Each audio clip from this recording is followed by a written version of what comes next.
Ito na yung mga tumubo mga kaagre. Doon sa ating tinadtad, binuwal.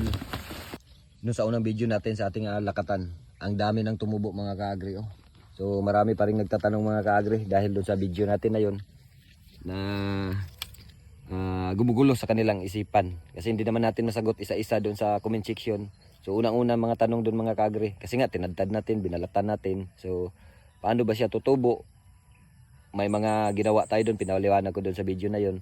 Dalasan tanong doon mga kaagre yung chemicals na ginagamit natin. So growth hormone, yung brand nun Anaa, at saka yung disinfect natin ay Sunrox. Chlorine pwede rin. So at saka yung Dayten kasi fungus protectant yung Dayten. So Dayten na lagi natin ginagamit. So ganito mga kaagre, yung sinasabi ko nga sa video ko mga kaagre ay puputulin ko pa yan. So pag tubo niyan puputulin. So iba doon sa una kong ginawa. So una kong ginawa, diniretso ko na yan ganyan. Ganyan. Nilalagay ko na sa bag. So inaagad ko na kasi magti 3 weeks na to. Sabi ko mag-uumpisa na yan pag 3 weeks pero hindi pa tong pinakamarami. So pagdating nito ng isang buwan, doon mo makikita na sobrang dami ng tutubo nito. Nandun na yung 2, tagtatatlo, 5 sa 10. So kadalasan talaga ang mauuna ay tag-iisa kasi nga mas active siya. So ang gagawin natin dyan mga kagre, kagaya nung ginawa natin doon sa nursery, na pinutol muna natin kasi nga ang rason ko doon mga kaagri, gusto kong mag-develop.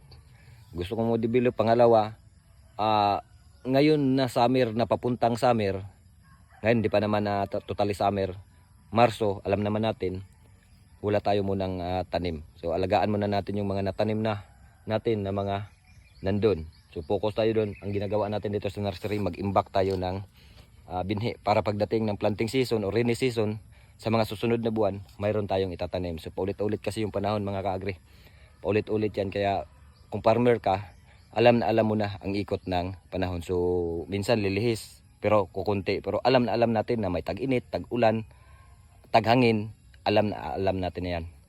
So ang ginagawa nga natin ay i-multiply pa natin yan para mas dadami. Para mas dadami. Kagaya ng ginawa natin doon sa labas ng nakaraang video ko na pang pinutol ko. Kasi mas active doon eh. Yung mga natitira doon sa binuwal natin, mayroong mga active doon na natitira. Nakikita nyo, may lumabas 5 na binhi. Nakikita mo nyo naman sa unang video ko. Nung nakaraang araw, in-upload ko yun. Ginawa ko, pinutol ko. Ganun ang gagawin natin rito para mas maraming tutubo. Sa isang putol mo na yan, sa isang nakatayo na yan, maglabas yan ng mga 5 hanggang 10. Depende na lang kung susurtihin tayo. So pwede na natin itanim yan. Sa totoo lang, pero gagawa pa tayo, magde-develop tayo kung ano yung pwede natin gawin. Lalong-lalo na ngayong papuntang summer, mag-imbak tayo ng maraming pagtanim. Kung gusto